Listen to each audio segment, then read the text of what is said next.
Hello and welcome to Saturday's Birmingham News Weekend Magazine. It's our relaxed look around Birmingham and the West Midlands. So coming up on today's show, well, we'll kick off with a look back at this week in the wide world of sport. Carl will join us for the business news and a look at the film world. I'll be seeing what's up on the good old community notice board. Jason Forrest will join us with another interesting guest, and we'll be taking another look at a very special part of our area, Barbeacon. Des and Sasha will tell us what's on this week, and Norman Bartlam will tell us what's so special about this month. It's all within the pages of the Weekend Magazine.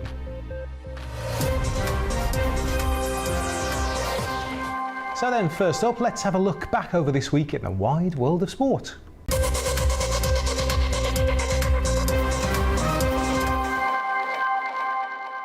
In sport this week, we saw Birmingham put forward its bid to host the 2022 Commonwealth Games at the Alexander Stadium in Perry Barr. We're so well placed. We're at the heart of the country, so in terms of transport, people can get to us. We already have something around 95% of the infrastructure in place. We're a city and a region that's very used to holding big events, whether they're big cultural events or big sporting events. So it seems like a no-brainer that we are really there and we're ready for it. And we've been working at this for some time. It isn't as if we've just suddenly dreamt up a vanity project and thought this is what we want. We've actually been thinking seriously about the impact of this.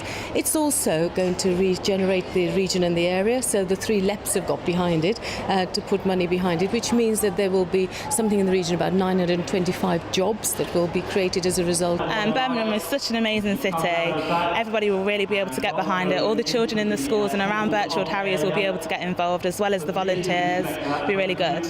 And you've been to Commonwealth Games before, and what would be different about the games being held here? When I got my silver medal in the Commonwealth Games in Glasgow, it was quite close, so it was kind of like a home games, but imagine it being in Birmingham, it would be 10 times amazing. Birmingham's, it's a great city. It's always been known for its sport since from the younger days. The facility is great. We've got, the stadium's already here. It's used for, world-class events already. And I think having it in Birmingham would be a great opportunity to be able to, bring our sport higher, make people know that athletics is still a great sport, and people finding new talent from the younger ages to bring through. And I think it'll be a great opportunity for people like myself to be able to come here and have a lot of people from Birmingham who know who I am, who know that I've been brought up and in Birmingham. I've trained in here to the level that I've got to today, and be able to support me. And what inspired you to take up athletics? Track and field for me, it started off with having natural speed from when I was a younger age, which a lot of my friends and other younger children didn't have, and I just had it, and it just started from there. And as a hopeful for the Commonwealth Games, do you hope to inspire other people to also take part? Definitely. I want to leave something behind. I want youngsters to be able to look up and remember, that I was just, your average boy from Birmingham, and I worked to where I got to today. So why do you think Birmingham should win the 2022 Commonwealth Games bid? I think Birmingham's like the heart of the UK, really. It's like the second capital to London, isn't it? I think it's such a good opportunity to bring everyone together. There's such good facilities in Birmingham, especially here, this is my home track. Even this is such a good facility. To have a huge home crowd here would be amazing. And what inspired you to start taking part and to start racing and doing what you do? Well, I've always done sport and I've always loved sport, and I seem to find my event with 100-metre hurdles, so I train 6 times a week and I absolutely love it. So to even think I could compete here with a huge home crowd for the Commonwealth would be amazing.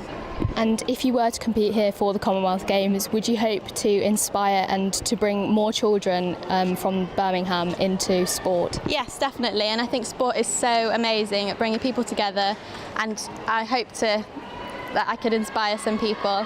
It's so important, and even here today with the school's athletics, some of these children could be competing at the 2022 Commonwealth here. And the Aegon Classic might be coming to an end, but if you're still wondering what makes this tournament so unique, hear what the tournament director has to say. It's actually a very big event, part of the WTA Women's Tour. It's about 11th place in terms of positioning, in terms of prize money that's on offer, almost $1 million, and in terms of computer ranking points, which are very important for the players to make sure that they can get the highest ranking possible. So it's a big event, and all the players, a lot of top 10 players, top 20, top 30, etc., are all going to be fighting hard to lift the famous Maud Watson Trophy on finals day. This year we have an Explore Wimbledon museum that's in place, so people can find out about some of the legends of women's tennis through the eras, which is quite an exciting area for people to visit. But of course all the normal catering, strawberries and cream, Pimm's and lemonade, and everything that makes for a nice day out, some live music. So really a great opportunity to come down and see world-class sport right in your doorstep in the Midlands.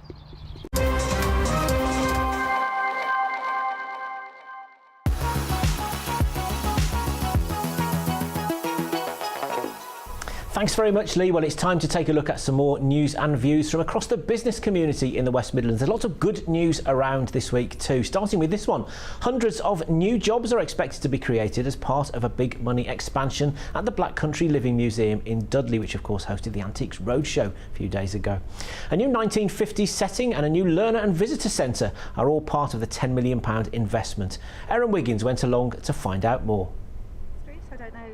It's smoke fumes like this that has given the Black Country its title for so long, and its history can be found at the Living Museum, and now a new investment will make that experience even better. The museum has won in its bid to get £10 million from the Heritage Lottery Fund and begin a revamp that will include a new 1950s section, bringing back an iconic period. Currently, we don't actually tell the story post-war very fully. So we wanted to do that. So we had a stronger story of what was going on in the Black Country between 1940s and the late 60s, which was still an amazingly interesting story. So we wanted to recreate this town. But also there are a number of really important buildings like Woodside Library here in Dudley, which are at risk. This is a museum with a mission to save heritage. So we needed to get the funds now so we could save those buildings, bring them to site, recreate them here brick by brick, and then tell the story of the Black Country between 1940 and 1960. This building behind me will form part of the learning centre here at the Black Country Living Museum. Now, the project itself will cost over £21 million, with it partly being funded by the Black Country LEP. Now, there's also economic values to it also. I mean, with the new facilities, it's likely to bring more visitors, and with more visitors, more jobs. It will lead to greater employment, more people working in it because of the expansion. Some of them will be apprenticeships, so again, looking long term. But it'll bring about £4.5 million into the local economy, which people will spend in hotels. Because of where it is and because of what we're going to do with it, there's going to be better infrastructure, better roads going in and out, so Dudley area will benefit.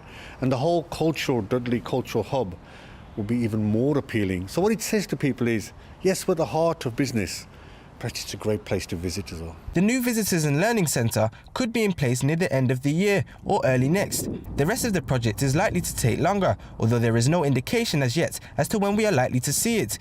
But it's certainly an even greater attraction in Dudley. Erin Wiggins, Birmingham News.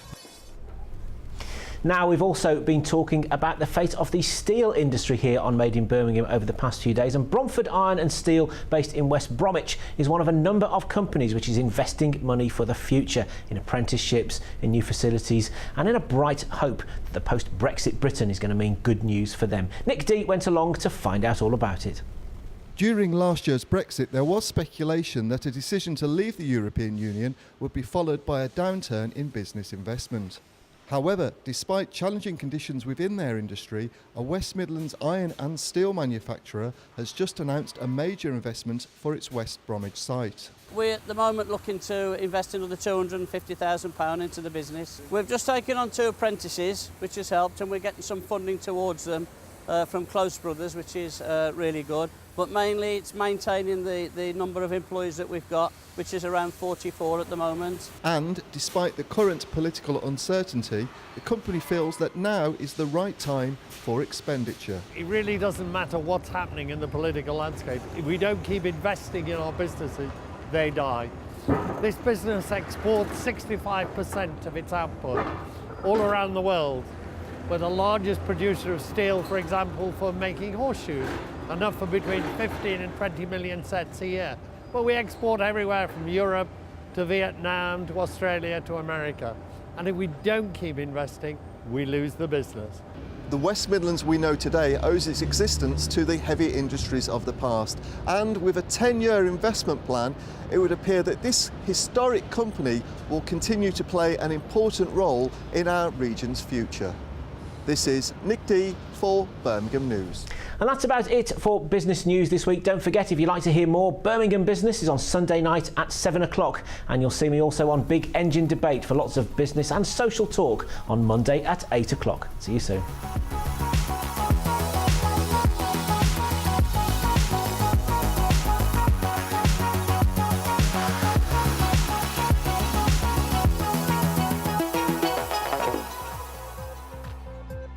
Time for a break now. When we come back, I'll be taking a look at the community notice board, and Carl Jones will join us once again for this week's movie news. Stay with us.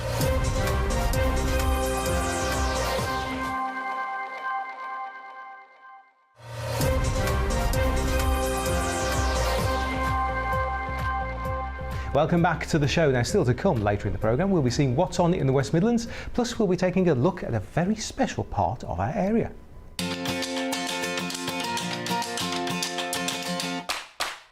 So then, it's time for the community notice board. It's the news that you send to us. Of course, if there's something we could mention, then do get in touch. But as always, give us plenty of notice. And we'll give you those all-important contact details in a few minutes' time.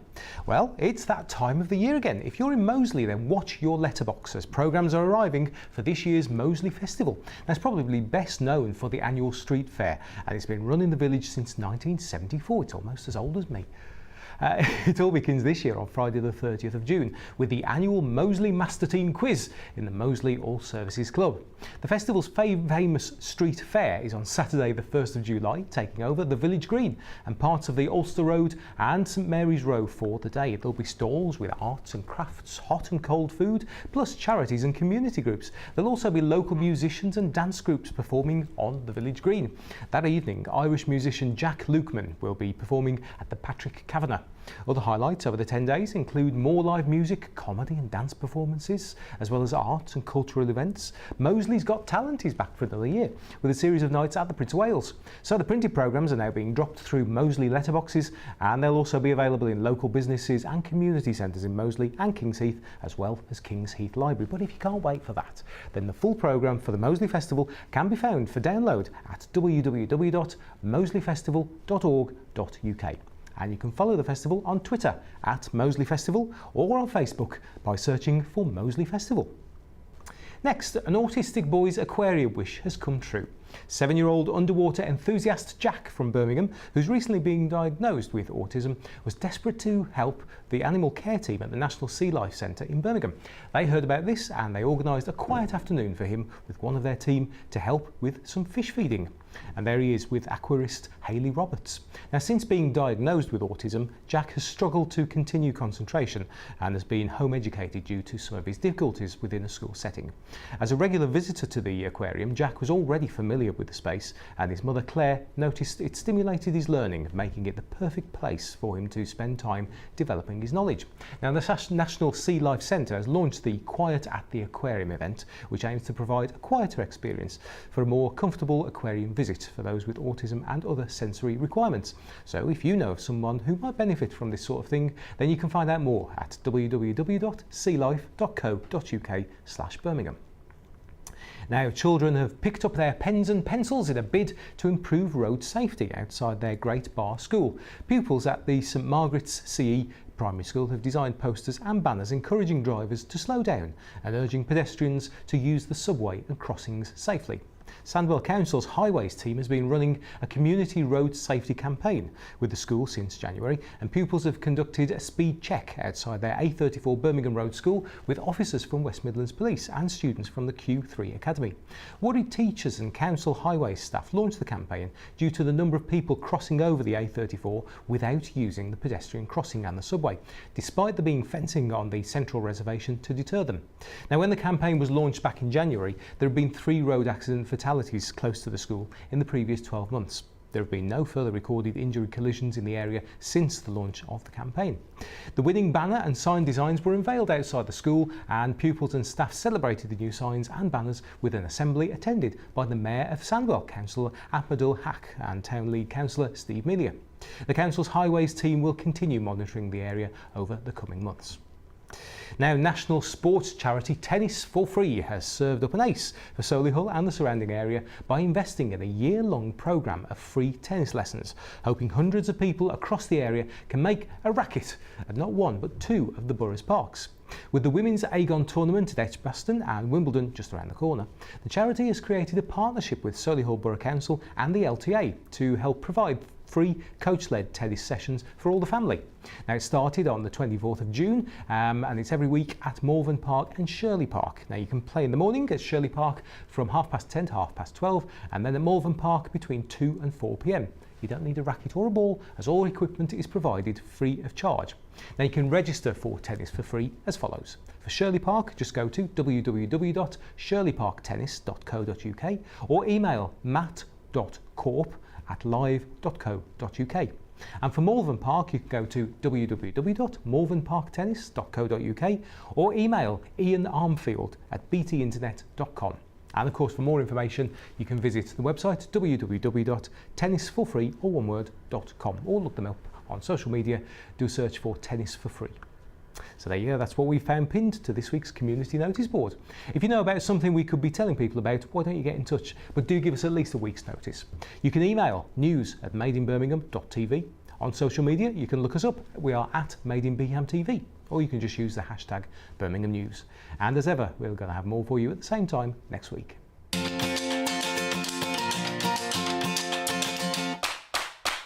So then, it's time now for some movie news, and fresh from his daily film slot on the lowdown, it's back to Carl Jones.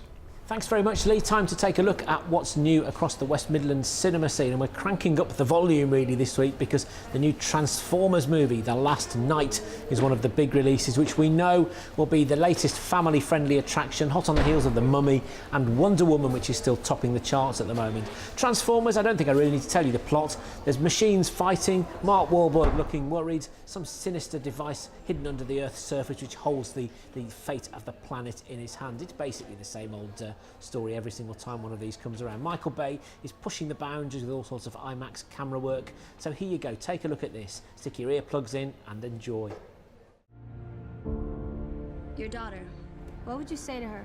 Brush your teeth, work hard. Stay away from any boy in a band, especially a drummer. These are troubled times. Without leaders, chaos reigns. Two worlds colliding. You're all that stand in its way. And now the greatest mission of them all, to turn the tide of human history.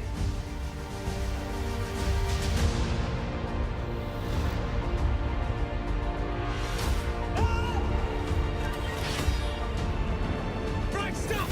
Can't do this! The imminent destruction of everything we know and love begins. I'm not leaving you. When all seems lost, a few brave souls can save everything we've ever known. The operation is over. We're not giving up on Prime, okay? I want to stay, and I want to fight them.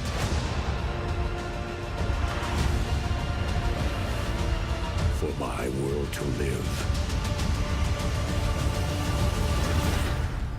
yours must die.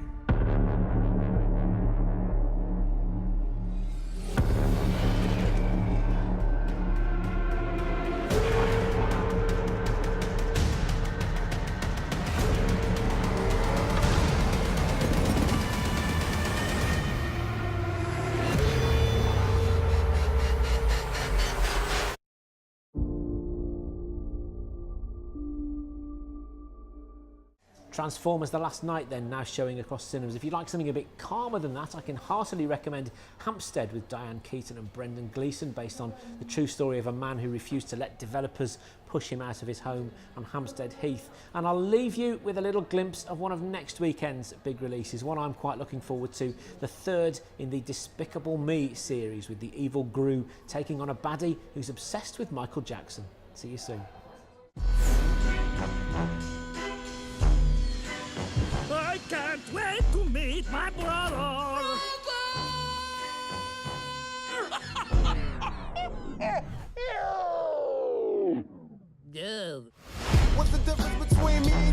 doesn't love this guy? Look at him. Oh, but hair would make you better. Look at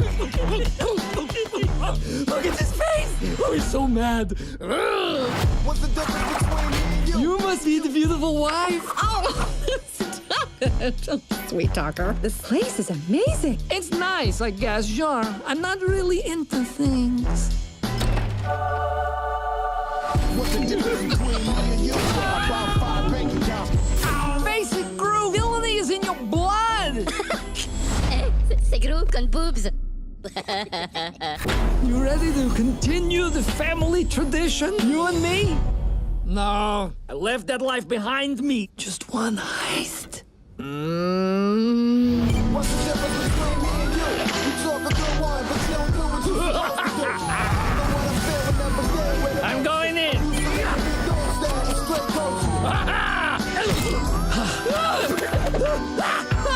I'm gonna be failed.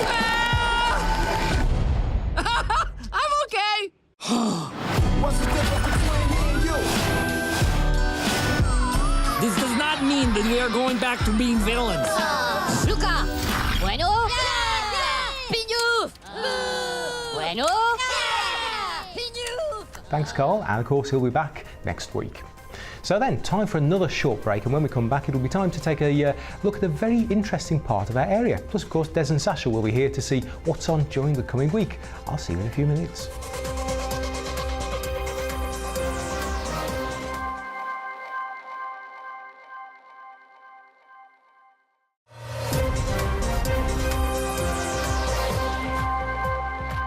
Welcome back to the programme with me, Lee Bannister.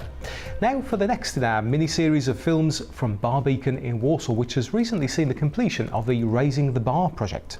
It was a Heritage Lottery Fund grant which helped to restore the landmark Ward Memorial and other heritage features. It also funded a programme of community involvement with activities ranging from walks and talks to archaeological digs and music festivals.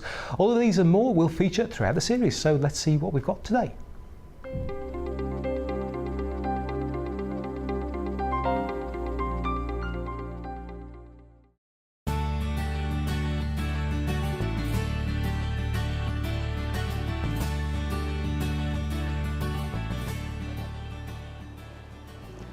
Barbican is one of the few remaining examples of lowland heath in the region.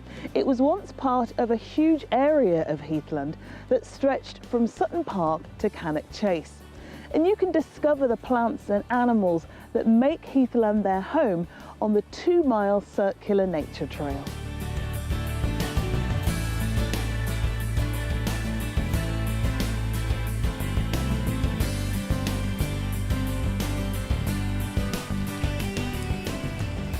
You can also use the mobile phone app to guide you through the trail with a choice of a wildlife or heritage trail to complete.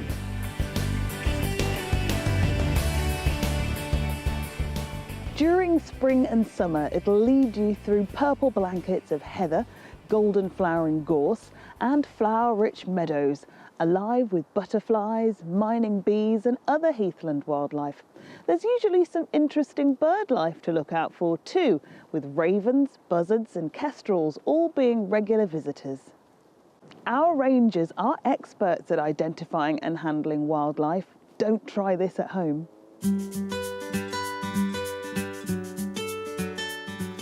Barbican is made up of lots of different habitats, places where wildlife can live. And one of the main habitats that you'll find here is heathland. In this part of the country, there is a huge expanse of heathland. As well as Barbican, you'll also find heathland down the road to the east in Sutton Park, then to the north at Shire Oak Park and on Brownhills Common, and a little further on Cannock Chase. At one time, all of these sites were linked together in a large area of lowland heath. As we explore Barbican, we're going to keep a lookout for the plants and animals that make heathland their home. And it's not just heathland species. You can find animals and plants in other important habitats here too. We have mixed woodland with lots of different tree species, meadows, hedgerows and amenity grass areas, all of which are home to many interesting and different types of wildlife.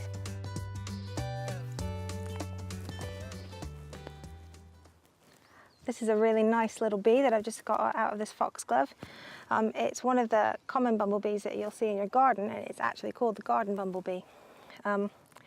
And this bee is a male. And I can tell he's a male because he's got quite narrow back legs. And that's because the males don't need broad legs for carrying pollen because they basically don't do any work or carry any pollen.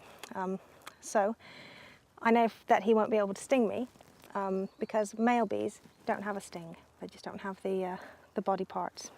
Bees are in decline, and we think that it probably is largely to do with pesticide use.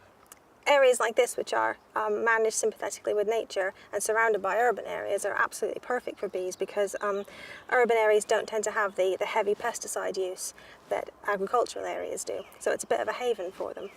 So it's a great site for a great little bee. And I'll show you that he's definitely male and won't sting me. Oh.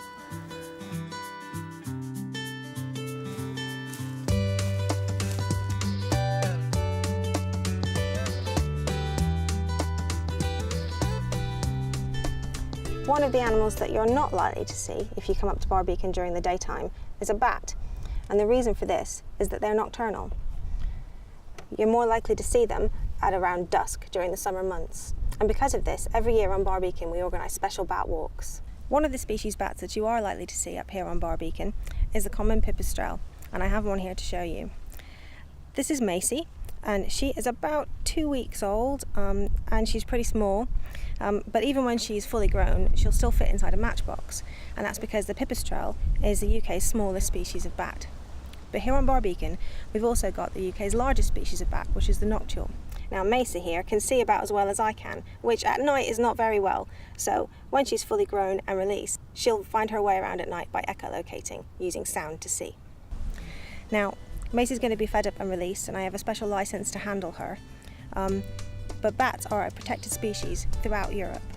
And of course there are lots of other species that we could have mentioned, including bluebells, buzzards, green woodpeckers, great spotted woodpeckers, mammals including the grey squirrel, rabbit, wood mice and common shrew, so keep a lookout.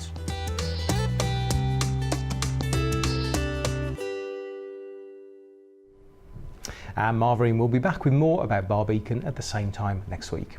So then, are you wondering what's on around your area? Around our area even? Well, worry no more because Des and Sasha have popped along to fill us in. Hello, Des, where are we today? We are at the Aegon Classic at the Priory Tennis Club. I've forgotten my tennis racket. New balls, please. You first. Starting on Wednesday at the Old Joint Stock Theatre, Amelia Bulmers, Di and Viv and Rose. Now, it's a play themed in the 80s with the story of 3 young women arriving at university and forging an unlikely friendship. Di is earthy and sporty, not like me, obviously. Viv, intellectual and ambitious, and Rose is a bundle of excitement and intent on bedding any man who accepts her advances, but after the digs and dissertations, they go their separate ways. So we ask if their friendship can survive. So you can go and see that, and it runs until the 30th. Amelia Bulmore, she was at Idiot on the first direct adverts. And then she was in a couple of TV things, but evidently she's been writing for years and years. Yeah, good, good. Booze news. Ooh, we like booze this. news. Yeah. Coming to Digbeth, Mad O'Rourke's Pie Factory. They're planning on building a street food bar and a brewery overlooking the hidden River Rhea. River Rhea runs underneath Digbeth, but they've evidently found a place where you can have windows on it. Brewery is being installed at the end of the month with an possible end of August launch. It's going to have tanks of lager under the bars, and you'll be able to actually see it all being brewed and everything. And they're going to have pop-ups as well for food. So that sounds like a really good deal, right in the middle of Digbeth. And a couple of fabulous shows for lovers of music at the new Alex Theatre. On Friday, That'll Be the Day, is a non-stop celebration of rock and roll from the 50s to the 70s. And on Saturday, How Sweet Is It? Features songs from Stevie Wonder, The Four Tops, The Temptations, Marvin Gaye and Edwin Starr, and so many more from Motown's greatest hits. I worked with Edwin Starr. Did you? I produced Edwin Starr. What a lovely man. He was one of my heroes. Incredible. You know, 25 Miles was on it. They always say never work with your heroes, but he was absolutely fantastic. A gentleman. I loved him to death. Yeah, comedy. Ricky Gervais is at the Barclaycard Arena. 2 nights, Tuesday and Wednesday. Do we like Rick? Bit Marmite Ricky Gervais, and you either get him or you don't. Yeah. Rob Deering is at the Comedy Junction in Sutton Coldfield, that's on Thursday, while at Friday at Circus Mash in All Saints Church in Kings Heath. This is an interesting one. The Comedy Aerial Silk stand-up show features Aaron Twitchen, who takes circus stunts, comedy stand-up and pop soundtracks to a higher level. So he's actually hanging upside down doing stand-up comedy. Literally upside down. That's unique. And Jimmy sure. Carr is at the Symphony Hall on Saturday. Nice. Yeah. His laugh is just infectious. Jimmy Carr's a good one. And at the Custard Factory, there's a 2-day coffee festival on the 1st and 2nd of July, bringing together 40 cultural experiences from the local area and beyond. So if you're a coffee lover, this is definitely a great place to go. It's going to keep you up as well, isn't it? Try all the beans. 40 beans. coffees. You come out like that. Ooh. Maybe don't try all 40. just a few. And gig of the week. Now, where'd I put me bell? Sorry about this, Elvis. Gig of the week. Hold me bell. I did this guy the other week on the Lowdown. The Big Wolf Band. They're going to be at the Jam House on Wednesday. So, there you go, gig of the week. Back over to you. Now, in a revealing interview this week where he discussed modernising the image of the royal family, Prince Harry claimed that no one in the royal family wants to be a king or a queen, and that he and his brother are trying to modernise the image of the royals. We wondered what you thought. Well, I think he's entitled to his own opinion, and I think it must be a very hard job to do, so I know I wouldn't fancy it. I suppose they want to do their own things, innit? They don't want the responsibility. But as far as I'm concerned, it's up to them, you know what I mean? One got to, you know, I've got no queer about it, you know what I mean? Somebody got to do the job, you know what I mean? Well, I can understand that because I think the youth of today, they're an entirely different generation, aren't they? And so you can understand young lads not wanting to take on that kind of responsibility. I think Harry would be a good king, because I like Harry. He's just like his mother, Diane, and I like Diane, and I like the Queen Mother. I suppose it's not a very good thing, but someone's got to do it. I'm hoping that that it'll be Prince William. Well, I think there should be a king or a queen, especially if she ever abdicates or someone has to step up. But probably not Charles. Time for a break now, but don't go anywhere because we've got an appointment with Jason in the Milk Bar. Also, Norman will be seeing what's so special about this week. And of course, we'll take a look at the weekend weather too. All that in a few minutes' time. But first, we've got a question for you, right? A couple of buzzes there. Now, the route started in 1926. It runs for just over 26 miles, making it the longest bus route in Europe. Can you name the number of the bus that runs around Birmingham's outer circle? We'll tell you what it is after the break. And welcome back to the Weekend Magazine. Now, before the break, we asked you a question about the buses. What's the number of the bus that runs around Birmingham's outer circle? You probably use it quite often. It's the number 11, not the 22 as it says on that picture there. The number 11. Well done if you got that right. So there you go. Welcome back to the final part of the programme. Let's make our regular call now to the Milk Bar with Jason Forrest.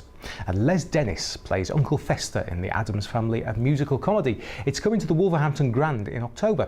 But Jason caught up with Les between shows on a 2-performance day where they were recently in our area. From the 17th to the 21st of October, the Addams Family is at Wolverhampton's Grand Theatre. Every Addams Family has to have its Uncle Fester. I think there's every real one. Les Dennis is there. Hello. Absolutely. I'm Uncle Fester, clearly. Yeah, very heavily made up. Yeah, between shows here, so I don't take my makeup off. He's a lovely character to play in this wonderful musical comedy that is just storming all the audiences that see us. Absolutely, a brilliant show and so lively. And I think you must be so pleased. You need quite a lot of padding to play the part. Yeah. Luckily, I think not as much as I would like, but he's a lovely character to play. And in the summer months, it does get with the padding and then the heavy because he wears a great big heavy brown overcoat. It's quite hot, but it's a full workout for you. It's a full workout. There you go. I don't have to go to the gym. Well, that's my excuse. But I mean, the makeup itself as well. That is some severe makeup, and it goes everywhere. I'm guessing.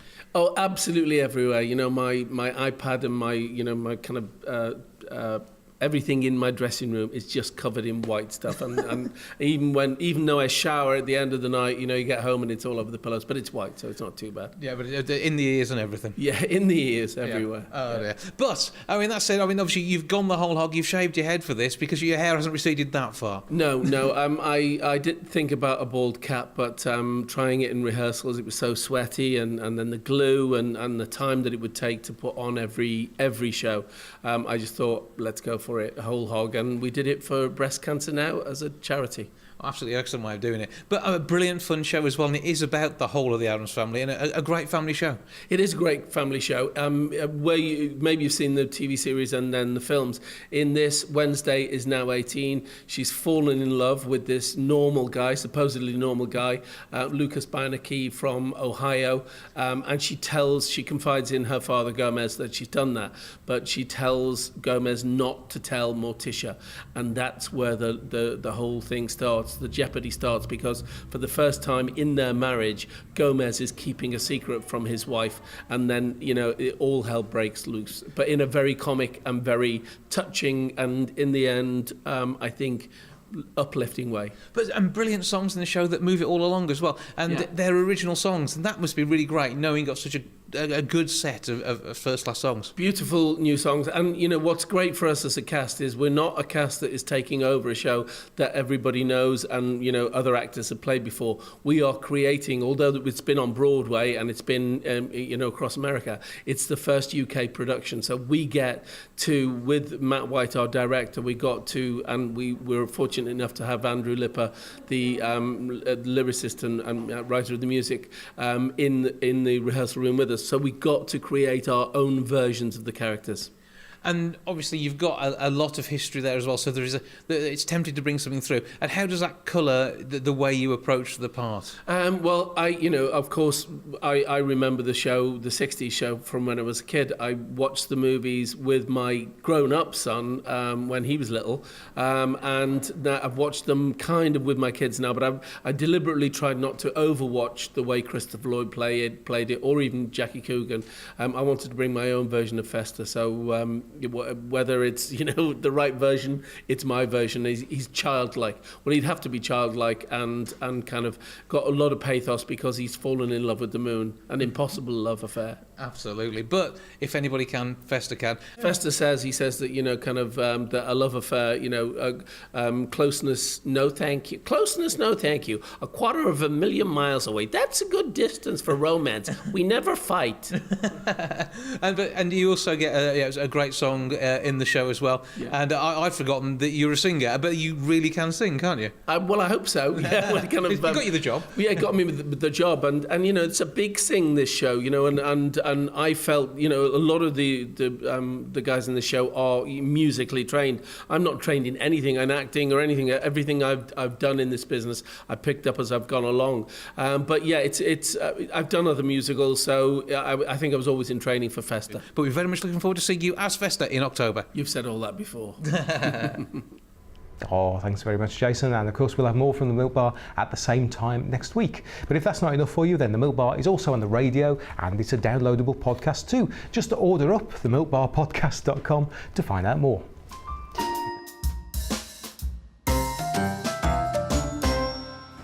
I could say that I told my problems to the sea, whispered them to the waves, and it was comforting, but that wouldn't be true. The sea does not listen. The sea is not you. The sea isn't a friend. The sea has an agenda. No, that's not true.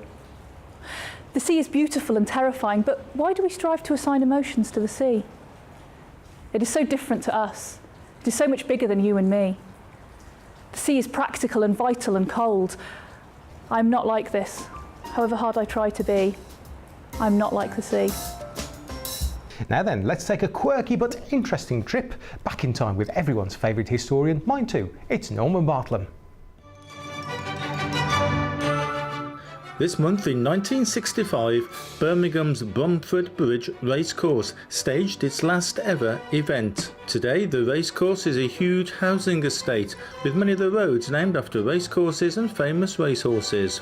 And that housing estate has just been used to recreate the last ever race from 1965. and they're off in the reinvented Birmingham plate over the side of the Bomford Bridge racecourse. And as they go down the straight for the first time, they're heading towards Warwick Close. The leading two are neck and neck, but may not be for long, as they pass Doncaster Way and go out towards the country.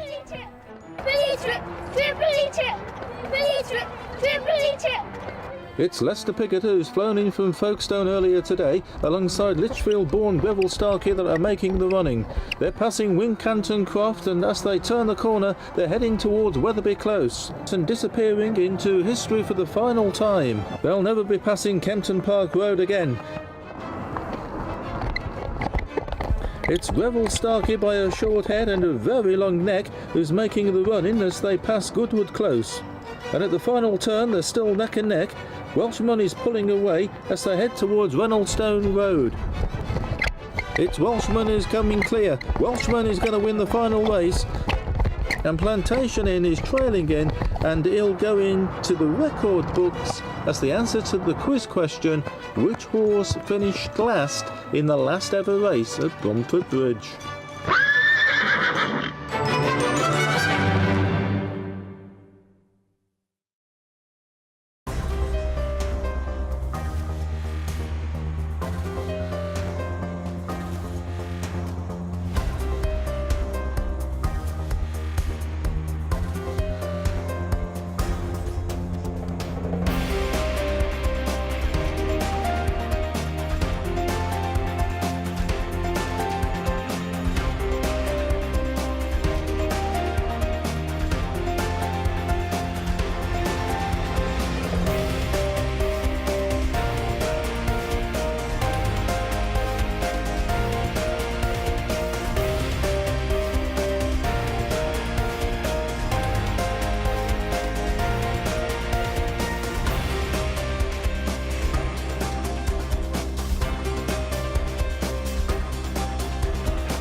And on the subject of history, if you'd like Norman to take a look at something back in history, why don't you get in touch? You can email news@madeinbirmingham.tv. So then it's time to close the pages of the Birmingham News Weekend magazine for Saturday. I'll be back tomorrow night at 6 with more from the Weekend magazine, and then I'll see you bright and early on Monday morning at 7 for the Birmingham News Review. Plus, of course, you can keep up to date with more news for Birmingham and the West Midlands every weekday at 6 and 8 in the evening. So that's it for now. Stay tuned. The weather is up next, and then after the break, we'll be seeing what George and Taffy have been up to this week on The Lowdown. Thanks very much for watching. From me, for now, try a bit.